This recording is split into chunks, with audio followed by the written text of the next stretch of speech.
Hundreds of thousands of homes and businesses in Texas still without power. In an interview earlier this week, Texas Governor Abbott there said that this shows how the Green New Deal would be a deadly deal. Our wind and our solar got shut down, and they were collectively more than 10% of our power grid, and thrust Texas into a situation where it was lacking power on a statewide basis. It just showed that fossil fuel is necessary. I asked Bill Gates what he thought when he heard that from Governor Abbott. Well, there's actually a legitimate point in there, which is that having weather-dependent sources means that you have to have a lot more transmission, and Texas is kind of isolated, so they couldn't bring much power in. We're using our open-source grid model to show how much transmission would have allowed Texas to get through this without any shutdowns. Actually, it's more their natural gas plants that have been affected by the cold weather than it is their wind. So he's got the factual basis isn't totally correct there. But the idea that we expect reliability from the electric grid and that we're going to have more strange weather conditions. And so really looking at those to understand, is it nuclear? Is it storage? How do we maintain reliability? That is a important point. Do you think that nuclear power will ever be politically palatable again? Absolutely. Nuclear has actually been safer than any other source of generation. Coal plants, coal particulate, natural gas pipelines blowing up. The deaths per unit of power on these other approaches are far higher. And the miracle is that, I'm not even talking about the current generation of nuclear. There's a new generation that solves the economics, which has been the big problem with nuclear.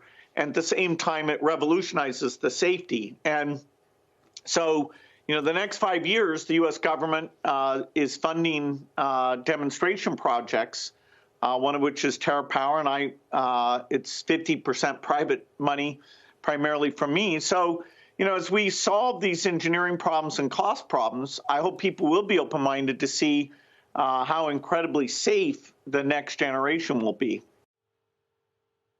Interestingly, Bill Gates personally divested his fossil fuel stocks as an investor. And I asked him about the debate in the investment community and whether getting out of these names is what investors should be doing, or would it be better to stay in certain fossil fuel companies to actually push them forward into what might be what he would consider the right direction? Well, fossil fuel companies have incredible ability to do big engineering projects. So it's whether it's putting nuclear waste super deep so there's no issue, or putting CO2 underground, or figuring out how to make and move green hydrogen around.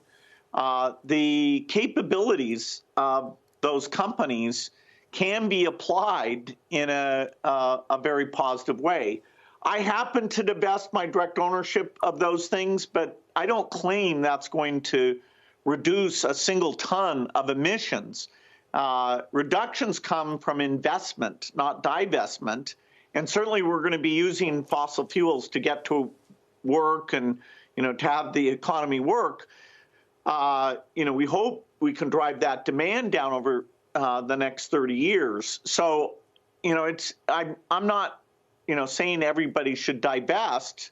I'm pushing much more on the, please invest in the new approaches, particularly in the hard categories, which are the industrial areas that have gotten so little attention, unlike, electricity and passenger cars, which people are less than, a third of the problem, and yet people don't know the rest of it.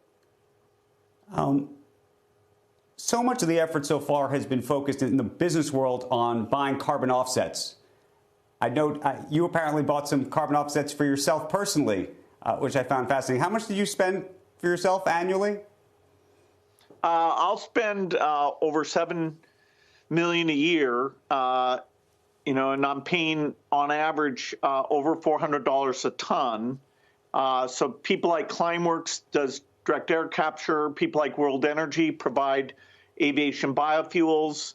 I have projects where I fund using heat pumps instead of natural gas, and I pay the upfront capital cost for that. So a variety of things, including, electric cars, solar panels.